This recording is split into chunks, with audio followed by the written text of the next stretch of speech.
Hey, what is up guys, GuitarRock here. Welcome back to another global patch notes. Alright, I'm quite excited for today's one, so we're gonna jump straight right into it. If you guys are not aware, global is getting quite a massive patch, I would say. Alright, so first things first, the shop product, I've already glanced through this one. There's nothing major for this particular one. There's this Awaken employee update that they always, this package is always here whenever the new Awaken characters is available. Just for you to, if you want to, you can buy extra black tickets. And also we have the polymer gear set option selection package, and that is pretty much it, I believe. Yeah, so that's pretty much it. So usual stuff, obviously not the best value. If you're a low spender, the counter pass is going to be the best value by far. Regardless, let's talk about what's happening patch notes in global this week. Alright, first things first, we're gonna have the new event, a carnival substream is gonna enter. Now, if you guys are not aware how the event works right now, the event format has changed. There's no more event, so all events are somewhat permanent. Basically, you are able to farm them even after the event ends. So the shop, the event shop, are basically permanent right there in every single substream. Let me just show you this on C server, but you get the point. Alright, so it's like the same concept. If you go to any of the substream that you can access, for example this one, you can see the shop are permanent right now. Alright, so don't worry too much if you miss out on them. Like I don't think it's that big of a deal. Yes, you do get some bonus event currency when you farm them throughout during the event, but you know, like if you're trying to save Eternium, farm something else, you have the flexibility to do so. Alright, Carnival is this particular event. It's gonna feature Maestra, Nequisha, Revenant, and a few other characters as well. So you can see right here, Admin Rifleman is there. So if you don't have Admin Rifleman yet, or if you're wanting to get more copies of this guy, make sure you guys do so. Alright, so Fusion Core, Admin Rifleman, I think that's going to be the two best things. Maybe alongside with Special Catalyst if you need those. And tuning binaries are there as well. So a very good shop right there. Alongside, we're gonna have Maestra, Nequisha. Now, let's talk about Maestra, Nequisha. Do you want to pull for her? Like I've mentioned, I've talked about her in a previous video before. I don't think she's the best character if you are new. Alright, so if you are super new to the game, you might want to avoid her at all costs. She's a 7 cost Awaken unit. She's going to be slightly harder to use compared to a lot of other characters out there. Now, being 7 costs means that she's going to be way harder to use, riskier to use, if it makes sense, right? I think she's currently the only 7 cost unit in the game for now. Alright, so we're going to have more Awaken, most likely later on. But yeah, Awaken, Maestra, Nequisha, she is going to be a little bit harder to use, a little bit trickier to use. But if you're a veteran, you play PvP a lot, she's not going to be too bad. She's decent in PvE as well, like in raids and stuff.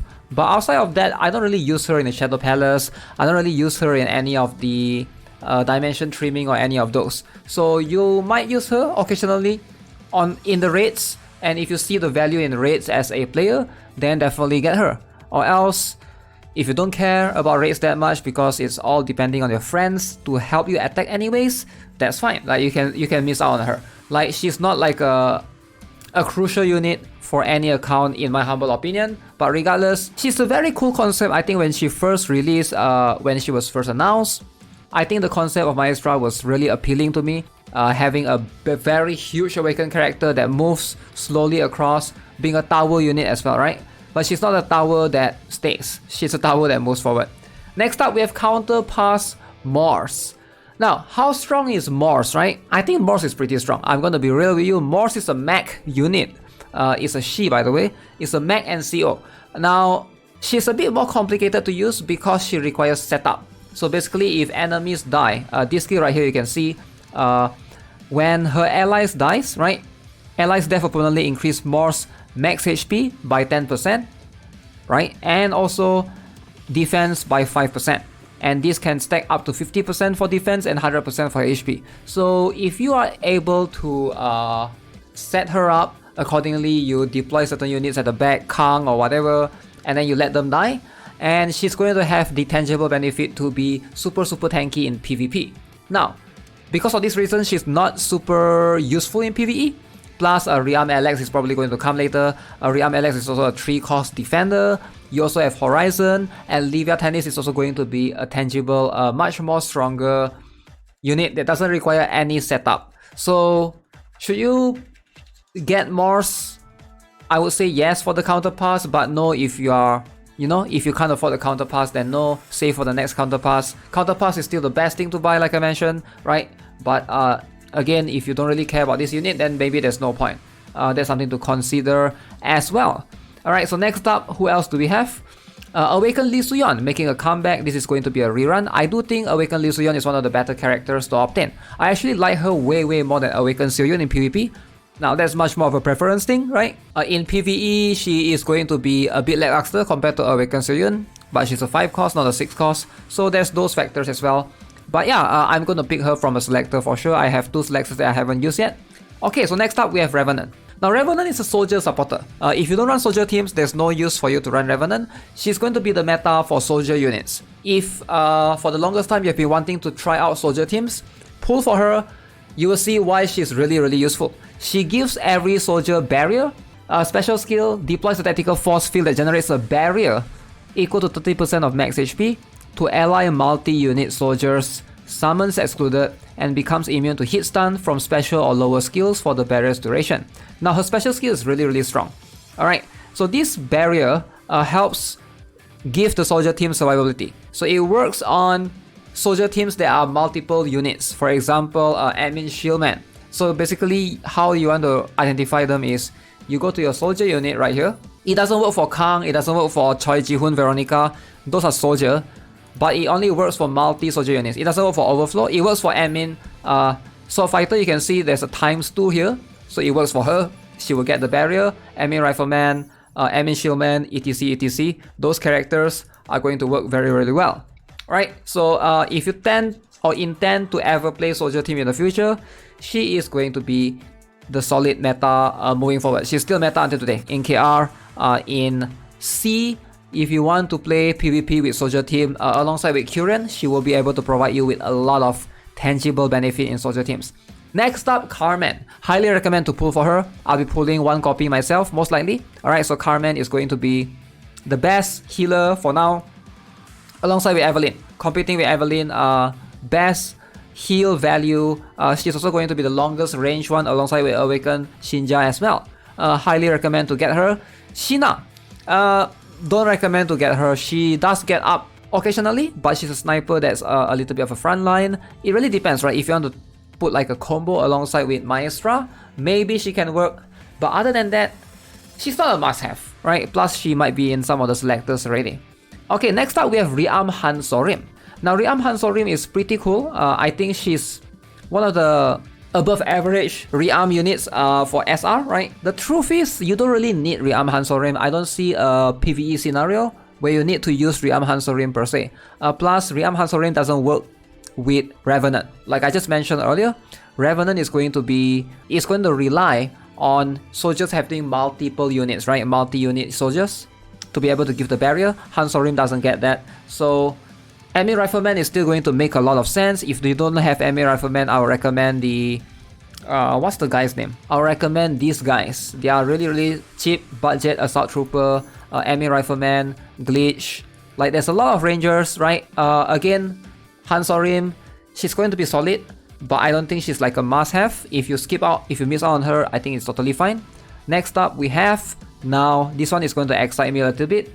Rearm Kaci BINS. I'm really excited to look at this. Okay, so first time, same as the KR server, let's have a look. What can Rearm Kaci BINS do? So first things first, she's still a 3 cost, so much appreciated. So what is her leader skill? Hello Mr. Sun. Okay, so upon deployment, creates flower bed that lasts for 15 seconds. Cast a barrier equal to 8% of max HP for allies, including self, within range for 15 seconds. Okay, not bad. Okay, increase more HP upon deployment, 6 to 10%. If Kaci is inside the flower bed, attack and healing enhancement. So she will get bonus attack, she will get bonus healing. Okay, so how does this flower bed works? I assume it's similar to like a Blue Bridge Mark II first skill AoE range kind of thing. The barrier is cool and all, but Awakened Niobin sort of destroys this in a way. It only lasts for 15 seconds, so it's not too bad. Yeah, I think this is pretty cool. So her positioning is going to be key.